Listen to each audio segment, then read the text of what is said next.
Bonjour à toutes et à tous, bienvenue dans votre journal de l'économie sur Pi Business Info, votre rendez-vous quotidien pour décrypter l'actualité économique au Sénégal et dans le monde. Au sommaire de ce mardi 23 septembre 2025. Le plaidoyer du président Diomaye Faye pour l'égalité des sexes à l'ONU, un nouveau souffle pour le logement à Diamniadio avec le programme privé 18M. Aide aux sinistrés des inondations, le gouvernement débloque une enveloppe d'urgence de 2,5 milliards de francs CFA et la mise en place d'une autorisation électronique de voyage pour les Sénégalais à l'occasion de la CAN 2025 au Maroc. Enfin, à l'international, la Côte d'Ivoire a lancé le programme d'ICFA doté de plus de 51 millions de dollars pour renforcer l'autonomie économique des femmes. Le développement de tous ces titres dans une poignée de secondes.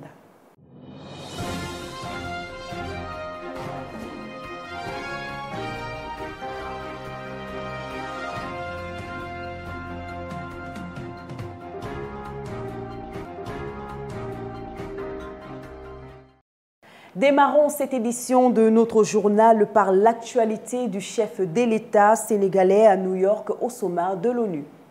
À l'occasion du 30e anniversaire de la conférence mondiale sur les femmes, le président Bassirou Diomaye Faye a réaffirmé devant les Nations Unies l'engagement du Sénégal pour l'égalité des sexes et l'autonomisation des femmes et des filles. Il a appelé à un effort collectif contre les violences et les discriminations, rappelant que femmes et jeunes sont au cœur de la vision Sénégal 2050, pilier de stabilité et moteur de prospérité.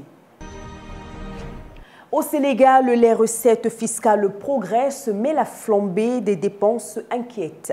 Les caisses de l'État se remplissent mieux grâce aux impôts et taxes, mais la charge de la dette, la masse salariale et les transferts sociaux pèsent lourd sur le budget. Un équilibre budgétaire reste à trouver pour préserver l'investissement et la soutenabilité des finances publiques. Notre reporter s'est penché sur le sujet.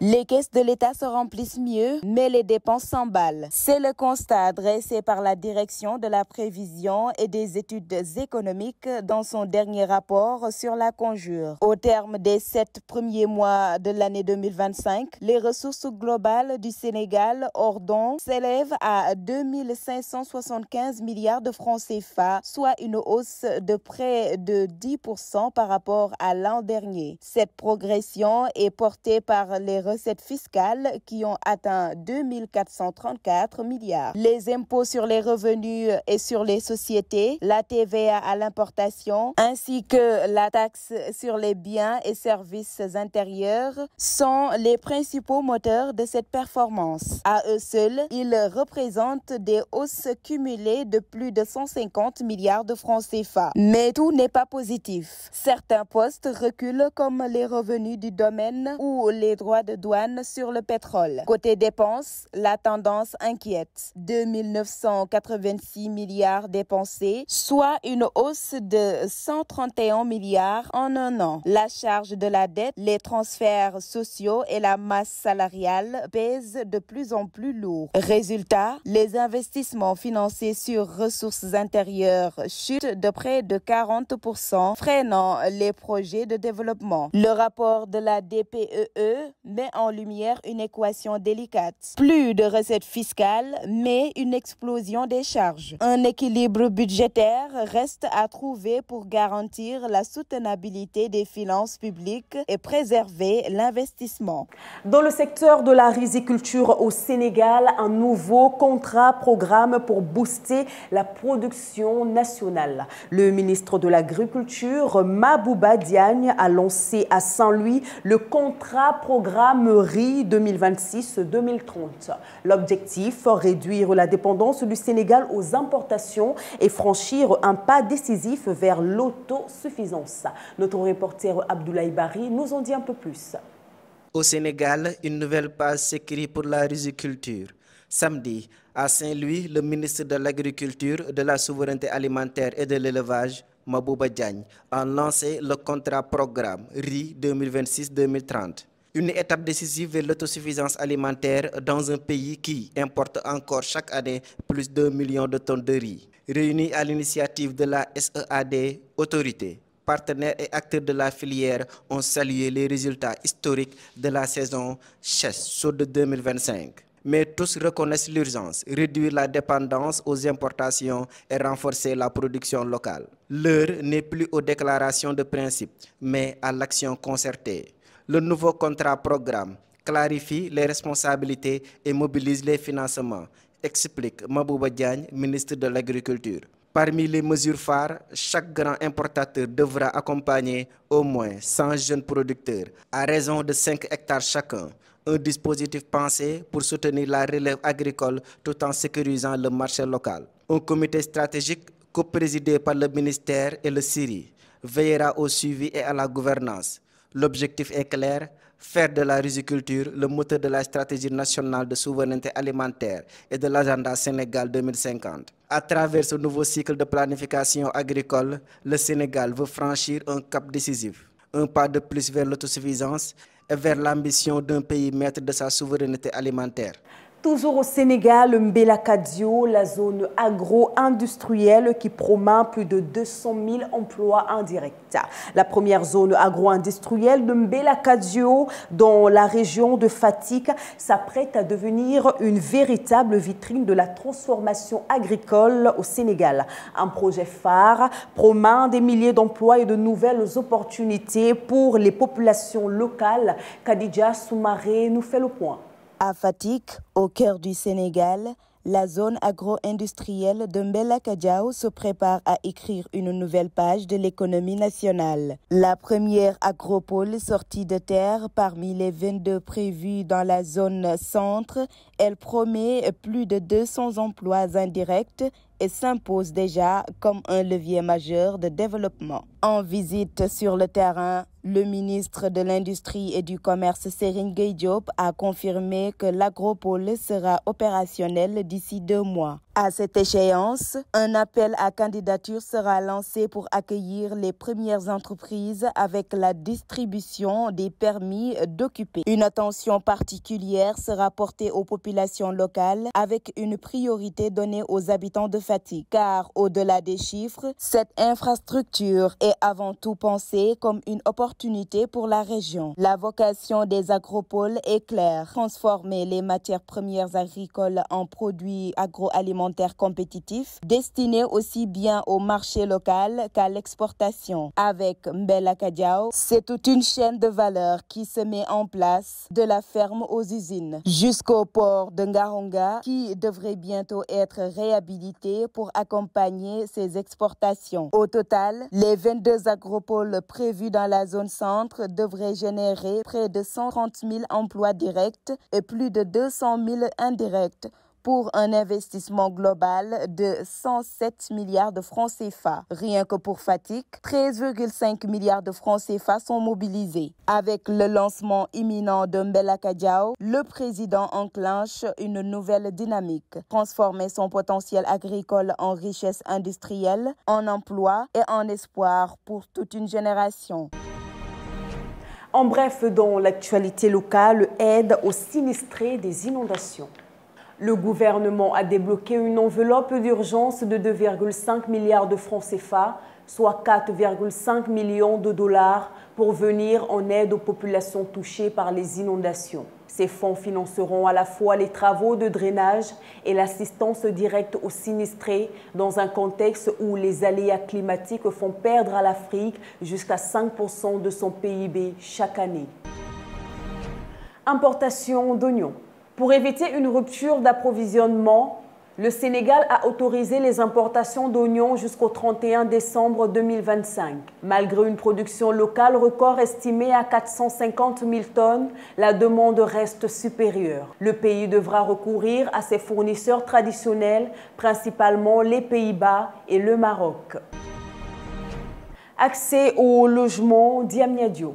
Face au déficit de logement, le promoteur immobilier Nabil Riyad a lancé le programme 18M à Diamniadio, qui prévoit 215 logements, dont 15 adaptés aux personnes à mobilité réduite. Utilisant des matériaux éco-durables, ce projet se veut une réponse concrète aux défis de l'habitat, avec l'appui de l'État et l'implication des collectivités territoriales.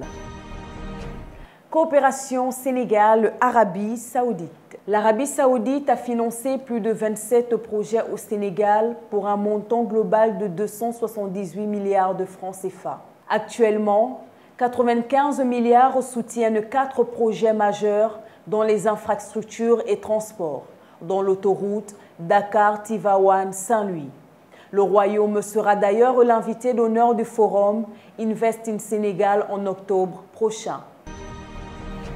Notation souveraine, légère dégradation de la note du Sénégal.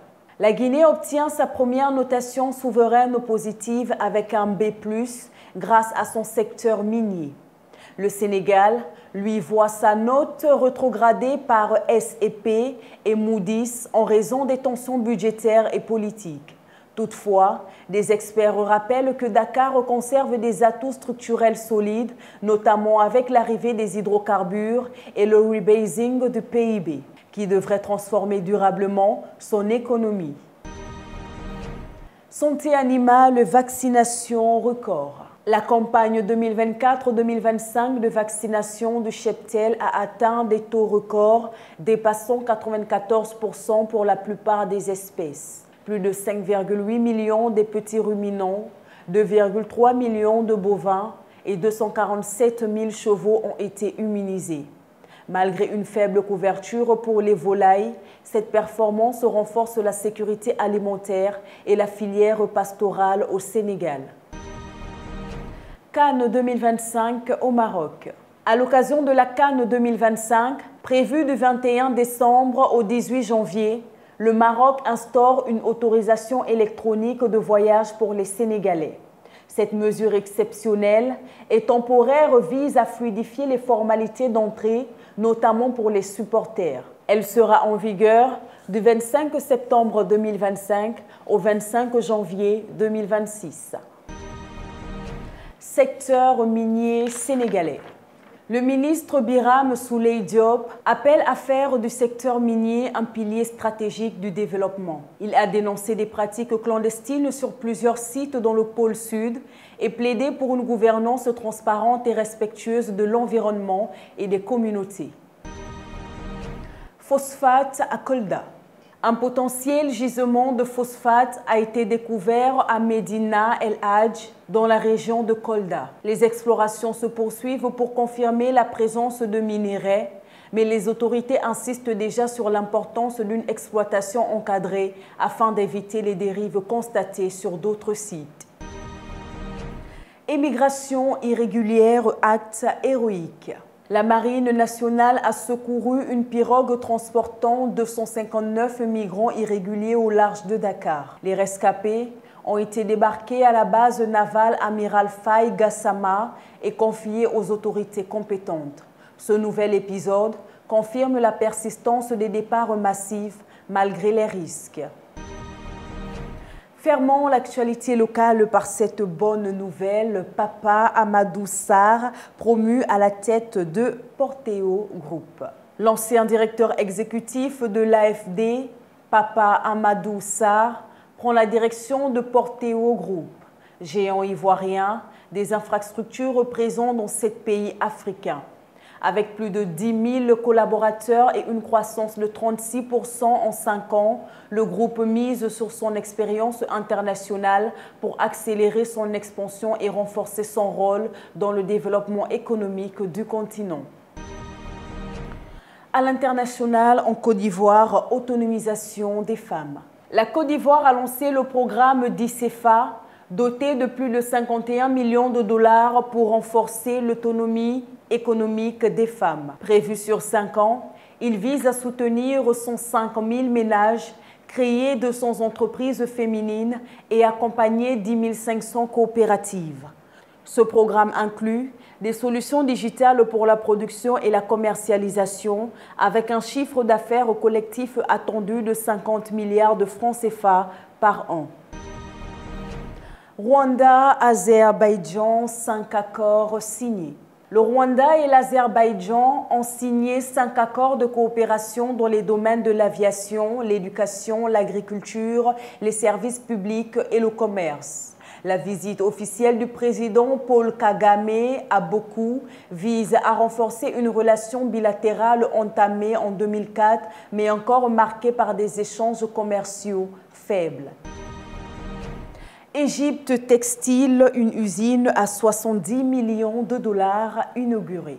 L'Égypte a inauguré l'usine de textile Ansheng, financée par la Chine à hauteur de 70 millions de dollars. Implantée à Ouest Kantara, elle couvre 20 hectares et comprend des unités de teinture, transformation et impression. Le projet devrait créer 1300 emplois directs et contribuer à l'objectif de 10 milliards de dollars d'exportation textile par an d'ici fin 2025. Ghana, filière EVEA, 100 millions de dollars perdus par an. Au Ghana, la faible transformation locale du caoutchouc naturel entraîne une perte estimée à 100 millions de dollars par an. En 2024, le pays a exporté plus de 138 000 tonnes, dont 56% sous forme brute. Les industriels appellent à une meilleure régulation pour renforcer la transformation et capter plus de valeur ajoutée, alors que les acteurs étrangers dominent encore une partie du marché. Voilà qui met fin à cette édition du Journal de l'économie. Merci de votre fidélité à P-Business Info. Nous nous retrouvons demain à la même heure sur la même chaîne pour un nouveau décryptage complet de l'actualité économique au Sénégal et partout dans le monde. Bonne journée à tous.